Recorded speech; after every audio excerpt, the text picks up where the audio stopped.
Atau Oke. saya misalkan dipesan sama, kiai saya misalkan, "Mbak udah fokus aja di pileg nggak usah mau pilpres." So what's wrong? Ya. Pada kemudian ada pemerintahan baru, presidennya juga versi KPU udah ada, tetapi kemudian ada begitu banyak pertanyaan yang terkait dengan misalnya dugaan kecurangan, kemudian jadinya ini karena adanya kerja-kerja kekuasaan yang too eksesif, penting. Nah kita tuh mau cek itu, ada nggak kecurangan? Ini benar nggak jujur? Ini adil nggak? Adil untuk siapa?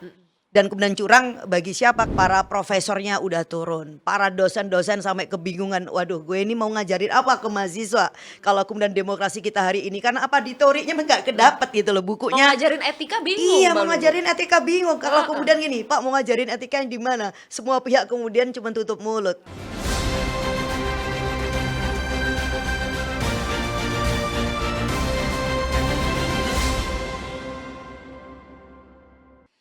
Halo teman-teman, selamat datang di podcast perdana kontroversi. Kalau teman-teman sebelumnya sudah pernah menonton kontroversi, setelah 2,5 tahun kontroversi mengudara di Metro TV, akhirnya tim kontroversi memutuskan untuk membuat podcast.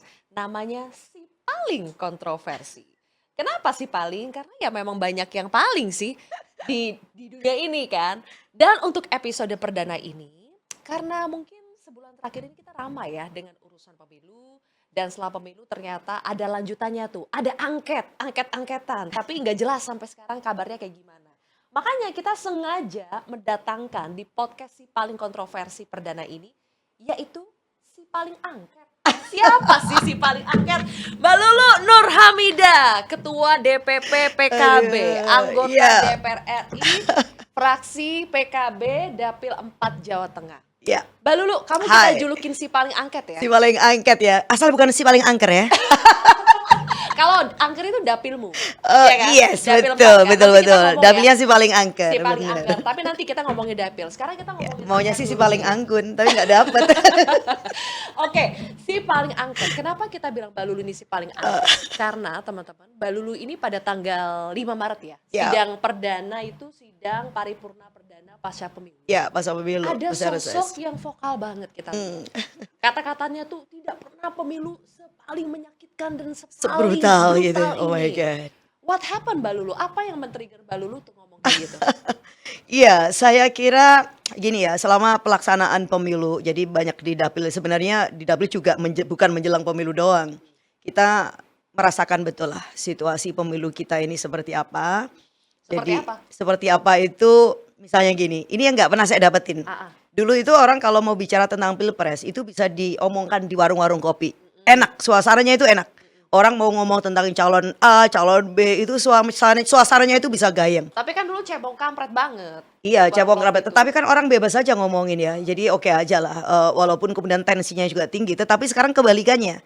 Justru orang tidak lagi banyak bicara di ruang-ruang di mana biasanya itu ngumpul nih para warga ya kan. Karena apa misalkan? Jangan kencang-kencang. Nah ya kan.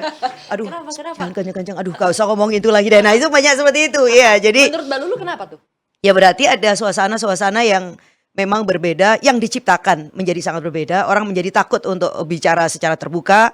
Kemudian orang juga takut untuk menunjukkan siapa preferensi politiknya dan capres yang didukung. Itu menurut saya itu aneh. Yang menciptakan siapa? Ya, saya apalagi kalau yang punya alat kekuasaan, ya kan, yang bisa punya kekuasaan kan nggak mungkin saya yang menciptakan itu. Jadi yang punya alat kuasa untuk bisa mengontrol suara, yang mengontrol ekspresi ya saya kira pasti ya penguasa ya. Brutalnya tuh di mana sih Mbak Lulu? Itu kan pasca Ya. pemilu ya, orang-orang mulai tidak berani untuk Bukan pasca melakukan- pemilu, justru sebelum pemilu dong. Iya, itu sebelum Ya, pemilu. sebelum Kalau kita pemilu. sekarang bicara pada saat pemilu dan pasca pemilunya, brutalnya Ya itu apa? brutalitasnya itu ya memang nggak gelut lah ya, nggak sampai pukul-pukulan. Tetapi kalau kemudian misalnya kayak gini, ini mau pilpres nih, aturan udah ada, undang-undang sudah ada. Tetapi kemudian last minute injury time, tiba-tiba kemudian aturan itu diubah. Untuk siapa? Hanya untuk yang memungkinkan memfasilitasi paslon tertentu untuk bisa running. Nah ini menurut saya juga brutal. Karena apa? Karena itu juga melanggar konstitusi. Jadi tabrak konstitusi itu satu brutalitas tersendiri gitu, hanya karena memberikan karpet, nah ya kan? Nggak tahu karpet warnanya apa ya? Kayaknya karpet putih atau atau karpet orange gitu atau karpet merah gitu ya kepada paslon tertentu. Nah itu satu hal. Kemudian juga ada lagi nih misalnya penyelenggara pemilu menjadi sangat membingungkan karena apa ya, karena lagi-lagi dia pun juga membuat keputusan yang mana ada keputusan yang sebelumnya itu yang belum diperbaikin tapi kemudian landing lah, Oke. calon tertentu. Ya belum lagi kemudian banyak lah sebenarnya yang Ya. membuat kenapa kita brutal, tokoh-tokoh masyarakat misalnya gitu pada didatengin ya oleh pihak aparat gitu ya, kemudian untuk, "Lu harus ngomong ini, jangan ngomong ini," misalnya seperti itu. Atau Oke. saya misalkan dipesan sama kiai saya misalkan, "Mbak udah fokus aja di pileg nggak usah ngomong pilpres." So, what's wrong? Ya kan? Ah, Jadi menurut ada saya suasana yang mencekam gitu ya? I think so. Jadi ada Hah? suasana-suasana yang Nggak sangat bebas mencekam. gitu Ya, untuk ngomong apapun, ya, dan itu ngomong menurut aku preferensi? kemunduran, betul, Oke. kemunduran. Karena apa? Karena ini kan hajatan rakyat sebenarnya. Jadi rakyat itu boleh dong misalkan mau ngomong apa dalam suasana apapun dan itu tetap dilindungi oleh, Oke. undang-undang karena kebebasan berbicara ekspresi sepanjang ya, kita tidak, menyebarkan fitnah misalnya itu rules of the game-nya lah. Balik lagi ke Ya. tanggal 5 Mbak Lulu, yang kami dengarkan Mbak Lulu sebelum sidang itu ke rumahnya Cak Imin dulu, ya kan? Terus katanya Caimin kan gokil harus iya didatengin kan, dong. izin-izin dulu nih, udah itu pada saat itu minta restu kalau Mbak Lulu tuh mau bersuara nanti pada saat sidang itu, Ya minta enggak lah restu kalau ke Cak kalau Imin? datang ke Caimin itu ya caranya itu berbagi air mata lah kita ini. Berbagi air mata maksudnya nangis-nangisan?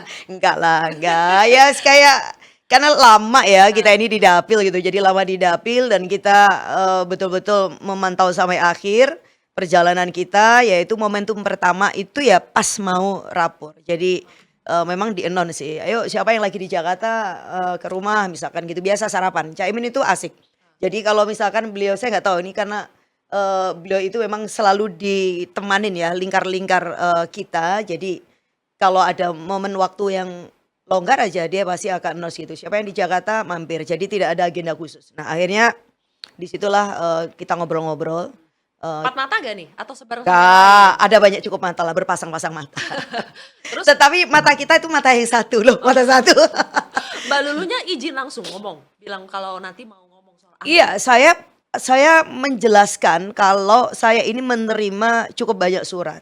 Jadi cukup banyak surat dari masyarakat sipil, kemudian ada juga dari, kampus-kampus, bahkan ada yang mengatasnamakan alumni kampus ini, kampus itu, rata-rata kampus, universitas negeri ya, yang mereka itu menyatakan keprihatinan, tapi juga sekaligus mendesak. Jadi tolong dong, DPR ini tidak bungkam. Nah, bisa tolong dong DPR itu berbicara, tolong dong DPR itu kemudian menjalankan fungsi pengawasannya dengan benar. Otherwise ya mungkin rakyat akan punya cara sendiri kalau misalnya lembaga demokrasi ini nyata-nyata tidak berfungsi gitu. Nah, ini yang kita sampaikan, apa misalnya suratnya ya terutama yang terkait dengan hak angket. Nah, kita punya sederet, argumen ya, kenapa kemudian hak angket itu ada. Nah, kemudian yang saya suka itu Cak Imin ini Heeh, dia bilang apa ya, mau tahu kan? responnya mau dong. Oh oke. Jadi dia bilang, "Aku Heeh, mau bicara nanti di Rapat Paripurna." Ya bicara aja wong bicara di Rapat Paripurna itu nggak bayar kok Jadi heeh. justru Nggak kamu harus bahaya ta ngomong. ya? Nggak bahaya ta. Ah, Jadi nggak bahaya, tapi aku malah bilang, "Iya ya kita ini dibayar justru untuk ngomong." heeh. Jadi namanya parlemen, parle itu kan ngomong. Jadi kalau DPR mingkem, nah DPR silent itu justru itu bukan lagi parlemen sebenarnya. Jadi oke, oke kamu mau ngomong, ngomong aja. Itu sebelum dia tanya, jadi kamu mau ngomong apa? Akhirnya ya udah, kok gak aku bilang gini, kok gak nanya aku mau ngapa? Ya udah kamu ngomong apa? Heeh heeh, baru Ya udah, ditanya, "Kamu mau iya ngomong baru apa?" kamu ngomong apa gitu. Ya saya ngomong bahwa ada situasi kegelisahan dari publik ya yang sangat kuat dan menurut saya ini akan jadi skandal DPR kalau kemudian tidak merespon. Nah di sisi lain saya bilang bahwa sejarah harus diciptakan di DPR. Kita tidak mungkin membiarkan demokrasi kita ini berjalan ugal-ugalan lah. Kan begitu, kan kita punya tadi saya bilang ada sekian daftar dugaan-dugaan gitu ya yang terkait dengan penyelenggaraan pemilu bukan hanya pada saat coblosan dan akhirnya kan bukan, tetapi rangkaian peristiwa Ya, sebelum pemilu itu penting. ya, Makanya kita bilang ini kenapa perlu kerja politik di DPR karena ini oke. rangkaian gerbong-gerbong. Heeh. Nah, ini kan itu yang kemudian kita Ada tanyakan. pesan-pesan khusus nggak Mbak Lulu? Kamu boleh ngomong ini, tapi Enggak yang enggak ini enggak nggak ada boleh. pesan-pesan khusus, tapi malah Heeh. justru diskusi. Dia bilang kan begini, beliau bilang ya Allah Gus Imin, maaf ya. Jadi misalkan beliau itu bilang, kira-kira menurut kamu, menurut teman-teman karena ada beberapa yang lain, apakah situasi, seperti ini masih akan tetap berlangsung di pemilu yang akan datang? Itu entry point-nya. Nah, beberapa teman bilang, "Menurut aku masih," gitu. Nah, itulah yang membuat kemudian kita khawatir. Kalau sampai kemudian perjalanan demokrasi kita di tahun-tahun yang akan datang, apalagi kita kemudian tersadar, oh ya kita mau ada pilkada nih, 271 loh kabupaten kota juga provinsi yang akan pilkada. Kalau kemudian ada situasi yang lebih kurang sama, misalnya Ya. dugaan penggunaan kekuasaan yang overdosis atau kemudian abuse of power. Kemudian ada sumber daya negara, entah itu misalnya aparat penegak hukum lah yang tiba-tiba nongol tapi kemudian sebagai alat kontrol kayak gitu ya, dan intimidatif lah seperti itu, atau kemudian pelibatan lembaga-lembaga negara bahkan yudikatif. Ini kan mestinya nggak boleh terjadi karena udah jelas ada pilar yang harus saling menjaga kan, tapi yudikatif pun juga bisa digunakan. Nah, bisa digunakan. Akhirnya itu. Jadi akhirnya kan Caimin bilang saya peduli kita melakukan perbaikan sistem.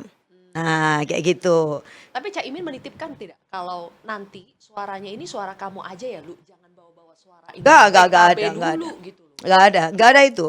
Justru kemudian setelah saya ngomong di rapat paripurna, besoknya ketemu lagi dan kemudian jalan-jalan pagi itu kan di Car Free Day, itu saya nanya, ya kalau menurut jenengan oke itu ya, misalnya gini, loh ya oke aja gitu. Terus dukung, ya kenapa enggak ya? Jadi saya justru ngecek gitu. Sebelum Mbak Lulu ngomong di paripurna, itu kan udah bilang sama Caimin kalau misalnya mau ngomong nih di paripurna. Tapi pada saat itu sikap PKB itu seperti apa? Sudah firm dukung angket atau malahan setelah Mbak Lulu ngomong responnya positif, malahan jadi makin firm? Iya, mungkin yang terakhir kali Yang terakhir? ya. Mungkin yang Oh, terakhir. setelah ini Iya. sikap PKB Iya, ini itu nanti mungkin akan jadi pembelajaran juga bagi namanya para legislator ya. Jadi penting memang menegosiasi apa yang menurut kamu itu baik untuk dilakukan dan itu memang benar-benar menjawab aspirasi publik gitu. Jadi saya agak menolak kalau misalnya untuk konteksnya saya gitu ya, seperti yang sebelumnya diomongkan oleh politisi lain, oh kita ini kan cuma Korea-Korea yang ngikut apa bos misalnya bilang, nggak gitu juga. Justru kalau misalnya kita punya determinasi yang kuat dan kita punya landasan ya, argumen dan kemudian juga basics situasi yang memang kita yakinin kita harus melakukan sesuatu dan kita bisa meyakinkan kepada pimpinan Bisa kita. meyakinkan Yes. pimpinan. Justru bisa meyakinkan Sakti pimpinan. juga dong Mbak Lulu nih. Bukan saksi. Emang si paling angker ya. Aku angker tadi juga kalau aku dong. ngomong sakti kok jadi seksi. Itu biasanya angker-angker itu emang seksi kok. Mbak Lulu. Oke. Seksi gagasan. Ini menarik. Benar. Karena biasanya kan politisi-politisi itu Aku ya lupa udahlah, deh puasa, aku mau minum nurut ya. kata pimpinan. Yo wes lah, kita kan pion-pionnya aja. Tapi kalau Mbak Lulu di sini ngerasa bahwa oh, malahan ini sebaliknya saya bisa meyakinkan Caimin nih. untuk Ya, bisa saya firm kira, soal nah angket. itu mungkin karena memang kita punya frekuensi yang sama ya, sehingga tidak di posisi memang siapa meyakinkan siapa, tetapi memang karena kita memiliki suasana kebatinan yang lebih kurang sama. Jadi cara kita memandang persoalan itu sama. Seperti juga aku juga bilang ke beliau, iya kita semua sama-sama prihatin nih. Demokrasi ini mahal loh, apalagi misalkan aku secara pribadi dulu 98 juga ada di depan di gerakan mahasiswa. Maka saya lihat kalau kemudian sampai terjadi penyimpangan arah demokrasi kita, dibilang misalkan regresi atau bahkan minus demokrasi, we should do something. Gitu. Oke. We should do something good, Ya. good for you. Tapi yang lain kenapa bungkam ya? Yang Mbak lain itu Lulu? siapa ya misalnya? Yang lain kan misalnya di koalisi perubahan itu ada PKB, ada PKS, ada Nasdem. Yang ngomong kemarin PKB dengan PKS. Oh. Di PDI Perjuangan yang ngomong cuma satu. Padahal kita menunggu nih. Kemarin tuh jujur, baru pada 4:30 itu kita nunggu. Ini kayaknya wah bakal panas nih DPR, bakal ramai nih. Semuanya bakal ngomong soal angket nih, bakal Gitu ya? menyala nih DPR. Ternyata anyep Mbak Lulu, anyep. Anyep ya, karena Yang mungkin ngomong cuma gini. kamu, siapa Oh tuh, Mas iya Bimo, karena memang PKS, suasananya gitu. itu masih suasana bau dapil. Nah, jadi suasana bau dapil itu kan Bau-bau suasana kekecewaan karena ketidak- nggak lolos apa gimana nih? tidak menentu karena Ah. memang belum ada keputusan. Jadi masing-masing semua orang masih ngecek, bahkan ada yang masih berburu C1-nya kayak gimana, C1 apa, bahkan harus beli C1 kemana karena memang tidak terpenuhin ya dokumen C1 itu, padahal itu bukti otentik yang terkait dengan suara kita di mana. Jadi saya sih menyadarin itu, dan menurut aku kita kan tidak membuat skenario kemarin. Ya jadi Mengalir aja. ya itu mengalir itu spontaneous ya. Kalau saya memang sudah rencana Kan ketika kamu katanya bikin skrip juga lah tuh ya itu dulu ya. rencana itu Udah ya bikin skenario itu berarti. skenario ya. Iya betul Skenario mau betul. ngomong apa gitu Iya kan. tentulah karena Ah, kita kan ngomong sesuatu yang pasti punya implikasi serius lah ya karena tapi kalau yang lain ya, masih belum fokus ya, masih mikirin suara, ngawal suara. ya Makanya pada anyep tuh. ya mungkin gitu. Kalau saya kan udah jelas suaranya ada di mana. Ada di langit. Oke. Sekarang kita ngomong angket ini sudah sampai mana sih, Mbak Lulu? Gitu At ya. least di PKB dulu deh. Semalam di kontroversi kan bilangnya di PKB minimal sudah 10 yang siap Oke. tanda tangan gitu. Ya. Itu yang 10 kamu bujuk, paksa Atau volunteer? diintimidasi sekalian Atau itu ya. diintimidasi? Enggak juga sih. Kebetulan ada di antara yang hadir itu pas saya juga ketemu sama Cak Imin pagi. Jadi kita ngeteh. Belum puasa kan kemarin itu ya. Oke. Biar gak keliru aku tiba-tiba pagi-pagi ngeteh pada saat. Beberapa hari lah ya pokoknya belum Pokoknya puasa. ya oke itu belum puasa. Jadi ya mereka dengar akhirnya kan saya bilang gimana teman-teman bagus gitu. Akhirnya makanya kenapa wakil ketua komisi 2 kita juga kemudian dia bikin statement di media hak angket itu justru sebagai ruang kita untuk bisa mengklarifikasi berbagai macam dugaan yang itu berkembang di masyarakat dan itu bagus untuk siapapun pemerintahan baru sebenarnya. Kenapa ya? Karena kalau misalkan udah jelas nih siapa pemerintahan nanti, presidennya udah jelas siapa yang diputuskan oleh KPU dan lain-lain dan kemudian ada mekanisme hak angket juga yang kemudian berjalan, maka legitimasinya itu udah jelas.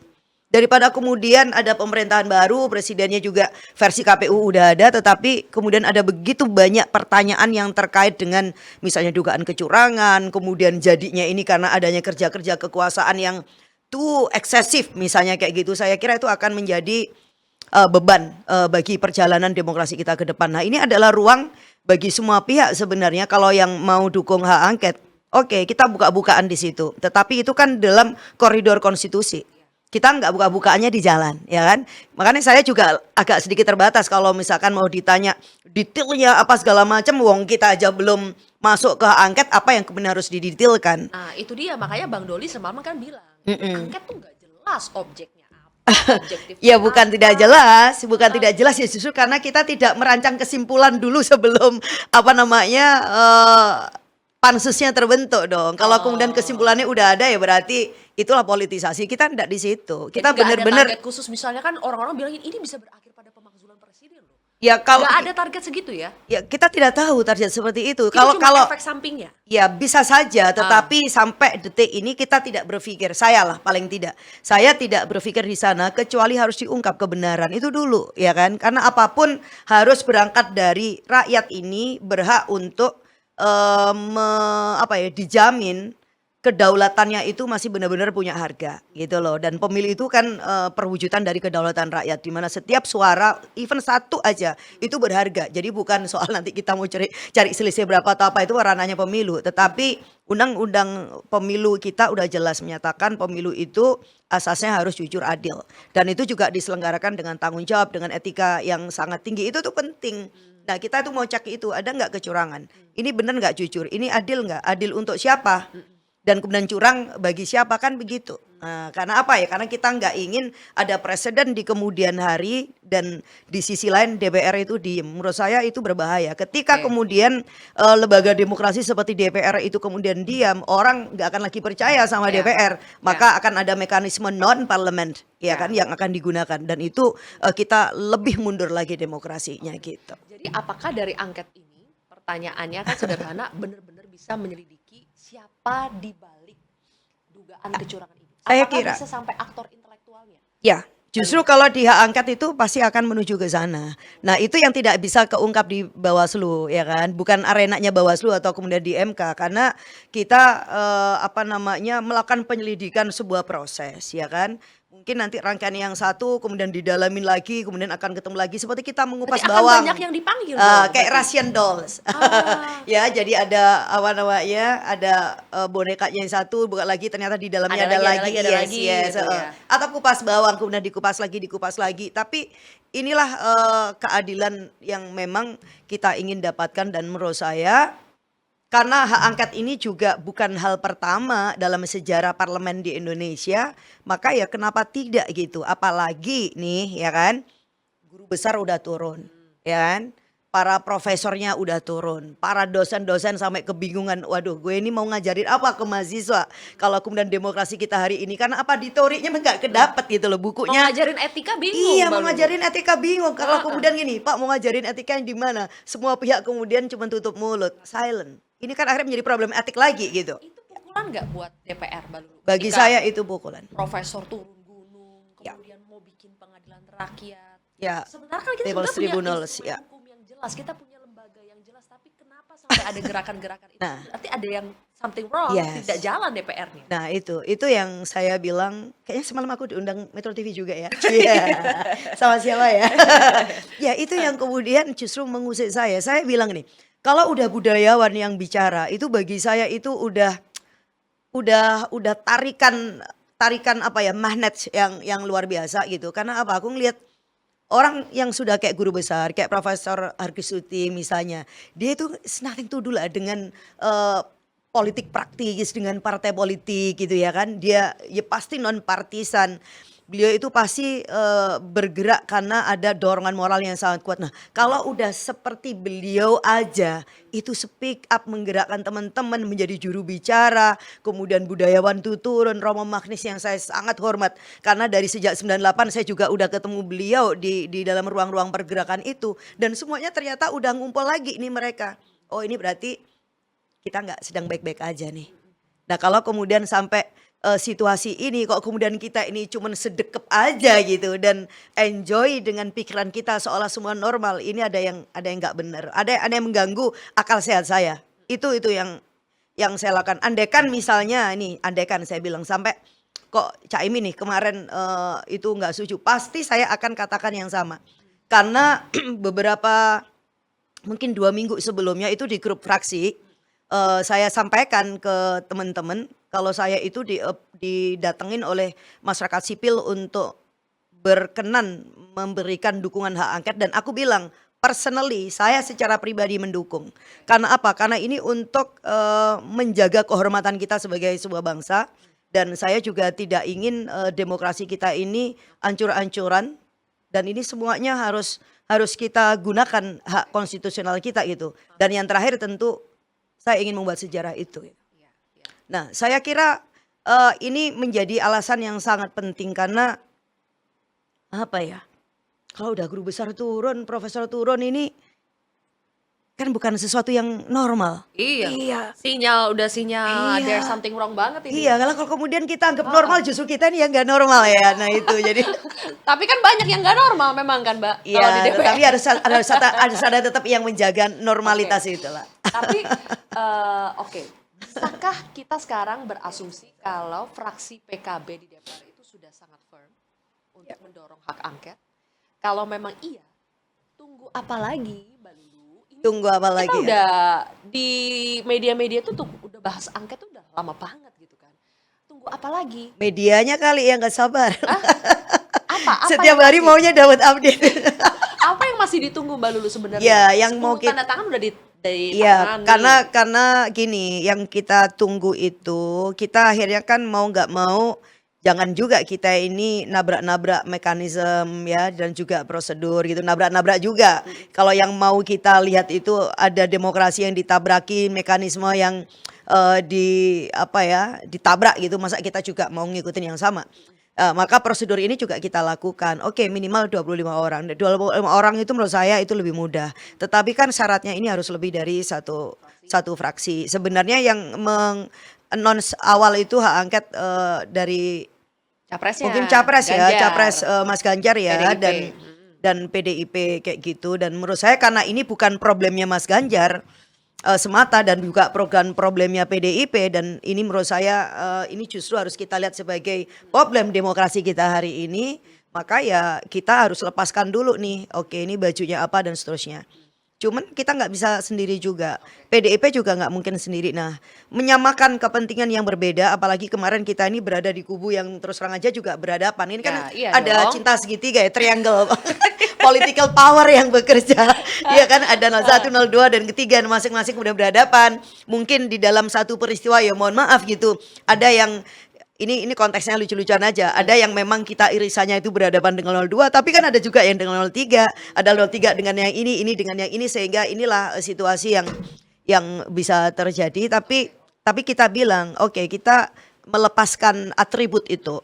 Ya karena kalau udah di DPR kan nggak bicara lagi 01 03 gitu ya kan. Harusnya. Harusnya. Kemarin malah ada yang bilang 02 bilang katanya korban TSM. Nah, ya kalau gitulah join us. Ya kan justru itu Sekalian gitu ya ya. sekalian kan udah pas itu. Apalagi udah Pak Prabowo udah bilang, "Okay, our democracy is very tiring," ya kan? Very messy. Kemudian juga apalagi yang satunya wis mahal ya. Jadi kalau begitu apa yang katanya menang saja mengakui bahwa Yes, yang proses menang aja demokrasi mengakui kita ini itu mahal, Messi, kemudian mahal. juga melelahkan. Ya. Nah, justru malah ini yang perlu kita pertanyakan. Situasi apa yang itu dianggap sangat melelahkan? Ada situasi apa yang kemudian itu kok dianggap sangat messy dan kemudian sangat-sangat mahal? Oke. Nah, justru itu. Jangan-jangan ini masalah kita semuanya gitu, ya kan? Nah, Berarti kalau sekarang masih nunggu PDIP, bener? ya Itu kuncinya. Kan PDIP saya sekarang kira. bilang lagi bikin naskah akademik, barang bukti, minta berbagai pendapat. Jadi masih menunggu dari PDIP. Kita mungkin menunggu momentum kali ya, lebih tepatnya ya. Jadi Apa? momentum itu misalnya begini. Momentum ini kan ada sebagian memang yang berpandangan kita tunggu sampai keputusan KPU tanggal 20. Sebenarnya bisa relevan bisa tidak, tetapi kita tidak ingin menenggalkan salah satu. Karena ada salah satu katakanlah fraksi ya atau partai politik itu yang kebetulan dia berada di barisan 03 yang masih dalam tanda tanya apakah ini akan lolos parliament threshold 4% apa tidak. Jadi mereka masih P3. berjuang nih. P3 nih maksudnya. Iya, kemudian kamu nggak agak tiba-tiba hilang itu kan. Kemarin kan juga disampaikan, emangnya kalau kemudian kita akan ada di barisan hak angket terus kemudian P3-nya hilang, emang bisa ngebaliin itu. Nah, justru menurut saya ini malah menarik juga kayak gitu. Ya berarti kan ada kerja-kerja kekuasaan entah digerakkan melalui instrumen apa yang kemudian bisa mengendalikan hingga sampai kepada hasil pemilu. Tapi hak angket juga memang bukan bisa saja untuk pileg kan? Mbak Lulu bukan hanya untuk pilpres kan? Ya bisa saja sebenarnya. Hak angket ini kan bisa untuk apa aja. Kita mau mengangket yang sangat spesifik, yang sangat mikro isunya, ya bisa aja. Dulu kita juga pernah ngangket soal Pertamina, yang blok cepu, soal tanker dan lain-lain. Jadi kalau soal ini nanti kesepakatan dari pihak pengusul, makanya kan kita nggak bisa sendiri karena kita menyamakan itu dulu. Apakah ini memang yang mau kita angket memang adalah pilpres, ya kan? Ataukah the whole issue yang terkait dengan pemilu dan pilpres atau yang mana nih? Walaupun kita juga sadar ya dimulai dari pilpres maka itu akan membuka Pandora yang lain gitu karena hulunya memang ada di sana gitu. Oke, karena ini bisa saja mengungkap banyak hal. Mbak Lulu sekali dibuka nih pintunya. Banyak nggak yang sudah mulai lobby-lobby, kirim-kirim sinyal, kirim-kirim bingkisan, gula-gula supaya PKB nggak usah lah angket-angketan. Ya alhamdulillah ini lagi puasa jadi segala bingkisan kan nggak bermanfaat. Kecuali kalau waktunya maghrib ya kan. Tapi karena takjil ada di mana-mana jadi kita nggak perlu itulah. Tapi ada gak Mbak Lulu yang sudah digoda-goda gitu? Nggak ada. Saya juga nanya ini emang ada? Nggak ada juga. Jadi ada juga? Nggak ada. Saya kira tawaran itu kursi menteri no, lagi. Saya nggak ada. Menurut saya udah nanyain juga sih. Jadi menurut dia nggak ada yang kayak gitu. Terus gimana? Jalan aja Bismillah gitu. Itu yang membuat saya menjadi cukup berbesar hati ya. Jadi berbesar hati bahwa langkah yang kita lakukan ini insya Allah langkah yang tetap benar. Toh kita ini tidak mengada-ada gitu loh. Jadi kita ini justru melakukan koreksi terhadap dugaan pelanggaran konstitusi. Masa iya kemudian kita ini mau melakukan dan menempuh jalan dengan cara melanggar konstitusi? No way ya kan. Jadi sepanjang koridornya ini tetap masih follow the rule gitu ya, undang-undang. Jadi ada konstitusi yang memang diberikan ke kita. Ya udah kita ikutin gitu. Kan kita belum sampai kepada yang sangat hilirnya. Enggak, karena ini belum dilakukan. Jadi terlalu buru-buru juga kalau kemudian orang mengejar nanti ini hasil akhirnya apa? Belum hasil akhir. Itu belum apa-apa. Rekomendasi itu tergantung kepada apa yang kemudian kita temukan selama proses penyelidikan ini berlangsung. Nah, iya dong. Masa kemudian penyelidikannya ini A, lalu temuannya ini B, lalu Ya. kemudian rekomendasinya itu tiba-tiba Z gitu kan ya. Ada hak angketnya tuh belum terbentuk, pansusnya belum terbentuk nih. Kalau Mbak Lulu. pansusnya kan belum Tapi terbentuk. kan Tadi udah ada syaratnya yang kan minimal. udah ada yang kena setrum tuh. Mas Ganjar Nah, udah dilaporin ke seru KPK. ya. Ya Iya. meskipun kata pelapornya Gimana ini nih? tidak terkait dengan angket ya. Kalau Tapi Mas kayak Hasto gini, bilang ini setrum-setrum nih. ya gitu ya. PKB gimana? Nggak takut juga di setrum-setrum? Sentil-sentil ya. Apa udah gak mempan? Udah imun? Bukan soal imun, kayaknya mungkin udah terlalu sering kita mengalami situasi itu gitu. Saya kira dengan keberanian dan Caimin mengambil keputusan yang luar biasa. Oke, bismillah kemarin sebagai cawapres itu, dan itu artinya kita sudah melewatin sekian gelombang situasi yang itu memang kita hadapin sekian 10 tahun terakhir. Nah, itu kan akhirnya kita mengerti bahwa ada kerja politik itu yang tidak simsalabim hanya satu malam, tetapi memang ada kerja-kerja panjang yang dilakukan entah oleh siapa dan untuk kepentingan apa. Tetapi saya kira ya itulah DPR tugasnya untuk bisa mengawasin pemerintah. Kan memang counterpart kita begitu. Ya. Ada legislatif, ada eksekutif, ada yudikatif. Nah, kita mau lihat ini terlalu heavy nih ke sini misalnya. Ya kita lihat jangan begitu. Ini kan namanya terlalu overdosis, terlalu miringnya terlalu kemana nih, harus kembalilah ke tengah kayak gitu. Tapi Mbak Lulu, kan setelah pemilu ini selesai, iya kita melihat bagaimana cawapresnya dari Pak Anies ya,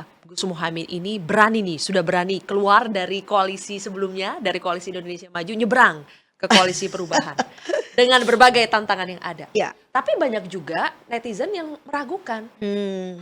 PKB sekuat apa sih berada di luar? Ya Gitu kan? ya. Ntar kayaknya balik lagi nih, nyebrang lagi nih ke koalisi yang lama.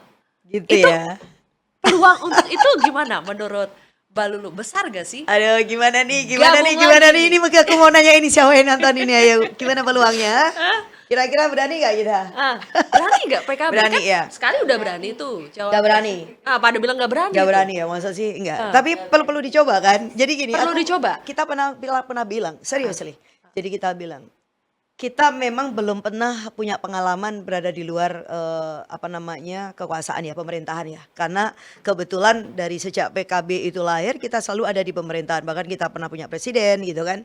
Lalu kita juga pernah ngusung wakil presiden, ada Pak Ma'ruf Amin, dan kemudian kita juga berada di dalam koalisi pemerintahan, ada di kabinet dan seterusnya. Nah, saya bilang pengalaman tidak pernah di luar pemerintahan itu tidak berarti bahwa kita tidak sanggup untuk menempuh jalan itu. Kalau misalnya jalan itu emang harus dilakukan. Nah, ketika saya lihat kemarin misalnya Caimin juga memposting kita tetap berada di jalan perubahan, menurut saya itu sebuah sinyal yang sangat bagus. Karena apapun kalau kita konsisten menempuh jalan itu, sebenarnya walaupun jalan perubahan itu kan tidak mesti di luar pemerintahan ya, tapi katakanlah kita sepakat nih bahwa jalan ini kita harus tempuh melalui luar kekuasaan pemerintahan yang akan datang.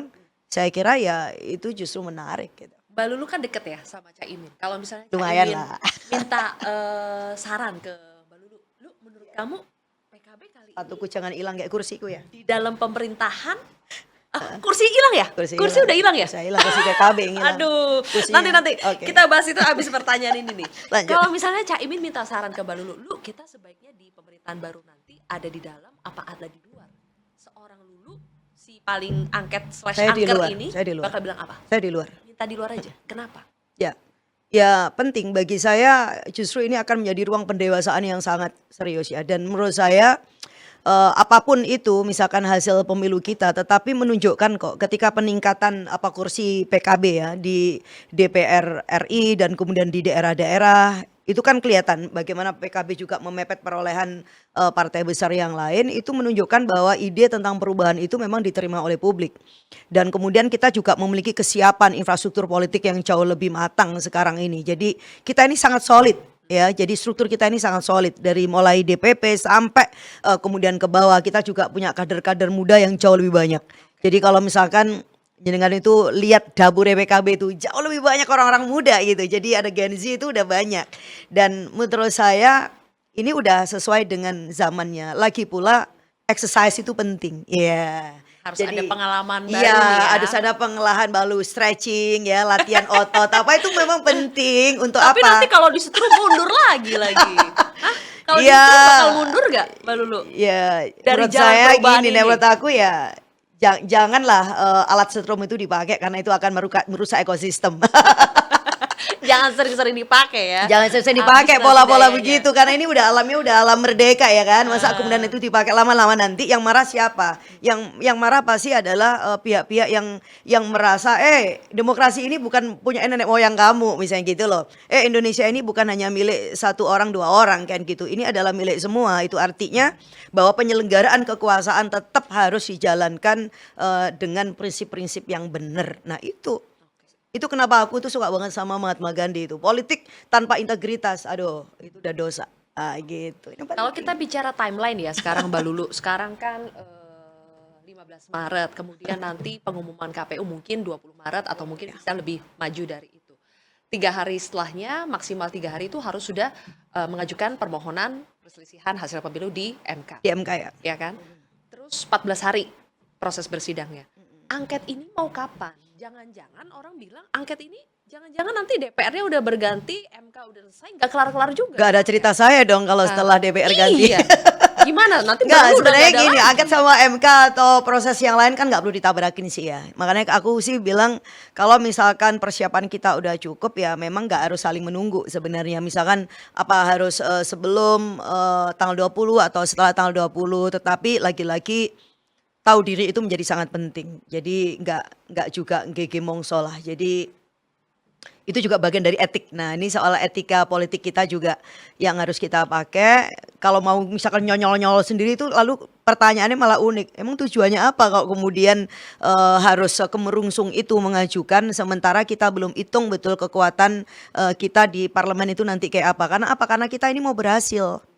Nah, kalau kemudian mau perjuangan hak angket itu berhasil dan harapan publik itu juga kemudian terfasilitasi melalui hak angket ini, maka ya kita jangan gerusa-gerusu ya kan. Gerusa-gerusu itu tapi bukan kendor loh ya. Hanya mateng, precise, presisi. Bukan gendor tapi BTS, belum tentu solid. Kalau Lagi- solid batin udah, ini tinggal soal teknis saja. Iya, dari yang iya. 75 halaman menjadi 101. Mungkin nanti butuh berapa lama Tapi lagi Mbak ya. Lulu, aku sebagai rakyat ya merasa ini Rakyat ya?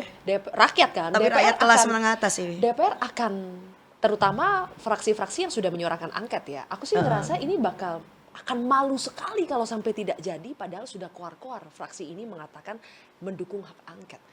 Jadi, Siapa itu misalnya yang malu? fraksi-fraksi akan malu sekali kalau ini tidak jadi. Kalau tidak jadi Kalau ya. tidak jadi. Bagus juga itu. Harus kan? punya rasa malu. Masih ada kan rasa malunya? Iya, justru harus rasa malu. Rasa malu harus ada dong. Kalau kemudian kita nggak punya malu lagi berarti waduh kita ini masih manusia apa enggak ya? Justru penting. Punya rasa malu itu penting. Menurut aku itu bagus juga diingatkan. Kita ini masih punya malu apa enggak?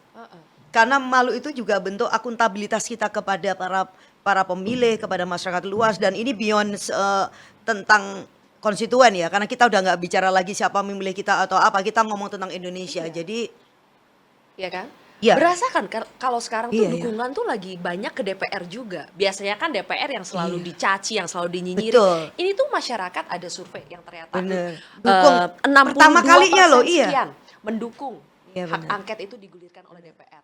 Suara-suara dari guru besar akademisi itu kan mendukung DPR. Tokoh besar itu juga mic-nya sampai naik ke atas Oh tuh. ya Allah, kalem. Kamu tuh gitu sih, sabar ya, oke? Iya. Mbak Lulu kayak terlalu angker gitu kan. Betul, aman. Dukungan ke DPR ini lagi banyak. Hak Jadi angket harus kalau dipegang misalnya memang. ini tidak dimanfaatkan, tidak direspon dengan baik, sayang sekali. Padahal DPR Oke. lagi didukung banget sama rakyat. Iya. Menurut saya ini momentum untuk mengembalikan jiwa korsaknya DPR. Ya kan, sebagai rumah rakyat, sebagai rumah perjuangan rakyat. Jarang-jarang bener loh ya kan. Iya kan? DPR itu didukung itu kan ya, dia itu kan dicaci maki. Iya. Setiap kali survei itu yang membuat saya pernah prihatin. Dulu saya pernah bukan ngingetin ya. Waktu interupsi ya ke Mbak Puan lah untuk dalam beberapa hal gitu saya bilang ketika ada survei lembaga-lembaga Yang paling tidak dipercaya. yes, yang paling tidak percaya, yang paling buncit Nah, itu selalu DPR. Nah, ini kebalik. Justru ada dukungan publik kepada DPR untuk bekerja. Itu artinya apa? Hak angket ini tidak berlawanan dengan harapan masyarakat banyak. Ini sebenarnya kalau kemudian sampai tidak lakukan menurut saya memang ini menjadi pertanyaan. Berarti akan balik lagi kita ke titik nol itu gitu. Oke. Baik. Jadi tetap semangat loh Mbak, kamu jangan Tetap nakut-nakutin semangat ya? aku. Tapi tetap semangat sih ya, tetap semangat. Tetap Kenapa semangat itu soalnya apa ya? Kita yang agak takut nih karena kan gini. Ya, Tadi saya baru juga takut udah ya. bahas kalau kehilangan kursi di DPR. Itu dia. Boleh ya. kita masuk ya di pembahasan ini ya, karena penting. gitu. Nanti ternyata angketnya sudah bergulir, yang si paling angket malahan udah nggak ada lagi di DPR. What happened di pertarungan pileg kemarin? Mbak Lulu, aku dengar kamu Korban operasi. korban operasi. Operasi apa? Ya nggak tahu ya. Ya, ya enggak lah. Kalau kita mau wise gitu ya, ya memang mungkin ya sampai di situ kepercayaan masyarakat. Tetapi bisa saja karena tadi bahwa pemilu sangat mahal dan kemudian nilai-nilai yang kita bayangkan dulu oke, semakin dekat dengan konstituen maka itu menjadi tiket yang paling kuat ya karena membangun bonding dengan konstituen, tapi enggak juga karena Mahalnya sekarang berapa sih, Mbak Lulu? I don't know, mahal itu konteksnya energi dan seterusnya ya. Oh, kalau secara uang nih, Ya benar-benar. pasti mahal. Mahal itu apa? Karena kita harus Range-nya berapa? I don't Yang sudah Mbak Lulu keluarkan untuk pileg ini misalnya. Pileg ya, karena saya 5 tahun bekerja di dapil, maka pasti itu mahal sekali. Misalnya ada aspirasi ketika saya di Komisi 4 itu kan itu besar banget ya kan. Di Komisi 4 itu banyak banget dan itu semuanya ke konstituen ya. Kemudian selama 5 tahun itu nyaris tidak pernah ada waktu yang kosong untuk menjangkau konstituen. Jadi energi, waktu, dedikasi, kemudian juga pasti itu kaitannya dengan biaya politik kita ya. Konteksnya menjaga, merawat konstituen itu mahal banget. Selama masa kampanye ini habis Dan berapa, Mbak Lulu? selama masa kampanye itu juga mahal, saya itu merekrut hampir 10.000 relawan. Tuh. Itu kan Relawan. pasti ada ongkosnya kan? Iya tentu dong, itu kalau nggak ada ya malah nggak lucu. Satu ya. relawan ongkosnya berapa tuh? Biar bisa kita kaliin sendiri. Macam-macam banyak. Karena Bukan ongkosnya relawan aja, membentuk relawan aja itu udah kos Si, ya kan, membentuk relawan, kemudian merawat relawan kita ya, kemudian ya pastilah ada pengganti transport relawan kita, belum lagi kemudian mereka melakukan canvassing, melakukan pendataan. Jadi bener gak di atas 10 M? nggak tahu saya, kalau yang lain ada yang bilang seperti Karena itu. kemarin siapa? Iya. Bang Ginting ada politisi Golkar bener, cerita sama bener. kita.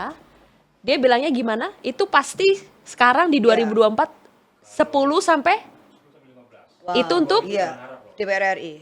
untuk DPR RI 10 Bahkan ada sampai yang 15. lebih dari itu, saya ya kan? kira. Ada Di yang bawah lebih 10 dari itu. kata-kata dia jangan harap ya. Jangan harap. Nah itu berarti jangan-jangan yang nggak lolos ini karena nggak nyampe. Jadi mengandalkan kerja tulus, kerja ikhlas, kerja tuntas, no way. Tapi bener ya, baru sekitar segitu ya. 10 sampai 15. Pasti mahal itu. sekali, mahal sekali. Jadi kalau saya kan ngeliatin proses pemilu nggak hanya detik menjelang pencoblosan, enggak dong. Justru itu enggak. Jadi yang saya lakukan kan justru keseluruhan proses, kemudian dari mulai 5 tahun terakhir, kemudian sampai 4 tahun, 3 tahun, 2 tahun, kemudian di tahun terakhir ya kan ketika udah pendaftaran ke pileg lagi. Nah ini yang ya tentu itu mahal. Dan kerja-kerja 5 tahun menjaga konstituen, investasi God. hubungan itu Ya. bener ya kalah dengan serangan fajar 1 hari, 2 Iya, hari kalau sebelum pengalaman pencoblosan. saya kemarin, oh my God, itu ternyata bisa kalah dengan itu. Iya. Padahal aku ini penerima penghargaan Mahkamah Kehormatan Si? di DPR ya. Jadi tetapi gini, saya justru mau kasih semangat lah kepada teman-teman muda kita ya. Ini tidak menjadi hambatan untuk kita untuk tetap percaya bahwa politik is good. Ya. Really? Loh harus menjaga iman itu gitu loh ya kan. Kayaknya Mbak Lulu deh yang butuh disemangatin ini. Hah? Kursi lolos loh karena kurang modal. Lolos ya, kursinya PKB nggak lolos, suara saya terbanyak. Kursi Mbak Lulu kan jadi Iya hilang. menjadi hilang karena ya itu tadi saya bilang karena ini satu rangkaian ya. Jadi saya sampai hari ini tuh masih menerima ucapan selamat. Aduh selamat ya karena suara terbanyak. Saya harus menjelaskan bahwa oke, sistem kita nggak cukup hanya dilihat suara personal saya yang paling tinggi di antara yang PKB, tapi justru masuk nggak ke sistem senleknya itu. Jadi kalau dihitung itu suara PKB-nya hilang. Gitu. Walaupun akhirnya kan kesaksian orang ini kan repotnya itu. Kayak kemarin ada caleg di Dapil Ponorogo. Itu mantan istrinya bupati kalau nggak salah. Suara dia itu juga 81.000. Gak jadi. Kenapa? Karena nggak cukup satu kursi dari total suara partai dan juga calegnya. Wow, jadi benar-benar Ya, brutal sekali sangat-sangat iya. pertandingan di Pileg itu. Ya, semuanya brutal. Nah, kita bukan karena itu ya kemudian soal angka, tetapi kan memang pasti ada rangkaian-rangkaian lah ya. Misalnya rangkaian-rangkaian itu apa? Udah banyak yang dari awal itu misalnya udah kasih semacam lampu merah itu. Dulu kamu tuh fokus aja di Pileg, jangan di Pilpres. Ah, walah itu ada. Apa itu? I don't know. Itu ngancam maksudnya? Oh, I don't know. Tetapi itu bukan cuma sekali dua kali. Mbak, saman fokus di Pileg. Gak usah ngomong Pilpres. Kalau ngomong Pilpres, apa akibatnya? Saya tidak tahu. Ya mungkin ya hilang itu tadi. Karena sebelum coblosan saya tetap malah bawa Caimin ke dapil saya. Aduh sedih. Nggak sedih ya, tetapi saya bilang politik itu semua dengan konsekuensi gitu loh. Itu yang ngasih peringatan kayak gitu siapa? Ada cukup banyak. Teman Mbak Lulu atau Bukan hanya teman tokoh-tokoh juga, cukup banyak. Dan itu bahkan juga ada yang tim saya, cuman tim saya ini saya nggak tahu steril apa enggak. Tapi intinya itu terjadi situasi seperti itu. Fokus di Pileg, jangan Pilpres. Ngomong tentang dirimu aja, nggak usah ngomong tentang Amin misalnya kayak gitu. Itu saya alamin dan itu terjadi bukan sekali dua kali. 2019 gitu gak sih Mbak Lulu? Enggak. Nah, saya nggak tahu apakah karena dulu kita bagian dari koalisi yang menang pemilu sehingga ada situasi yang berbeda, tetapi ya pasti kita juga punya catatan-catatan ya soal ya adalah. Nanti itu yang termasuk bagian dari materi hak angket itu yang saya pernah sampaikan. Ada penggunaan sumber daya negara yang memang dimobilisasi misalnya untuk kemenangan tertentu dan itu bisa kita rasakan.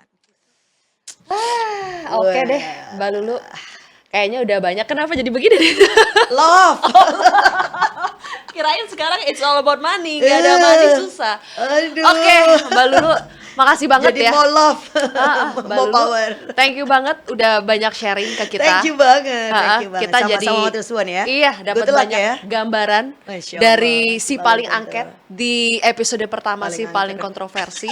Good luck Mbak Lulu, Thank you, kita thank tunggu angketnya ya, rakyat menanti ini Amin. DPR masih punya gigi atau tidak. Iya, ya. bener. Udah Ya, jangan keluar-keluar, sampai ngomong. harus Iya. menyala dong DPR Betul, kali ini harus ya. menyala. Oke, thank you. Thank Mbak you, Lulu thank you. Nurhamidah. Adil, thank you. Oke, teman-teman, demikian akhir dari episode pertama dari Si Paling Kontroversi bersama Si Paling Angket, Mbak Lulu Nurhamidah dari PKB. Kita nantikan lagi episode Si Paling Kontroversi berikutnya minggu depan. Sampai jumpa. Sampai jumpa.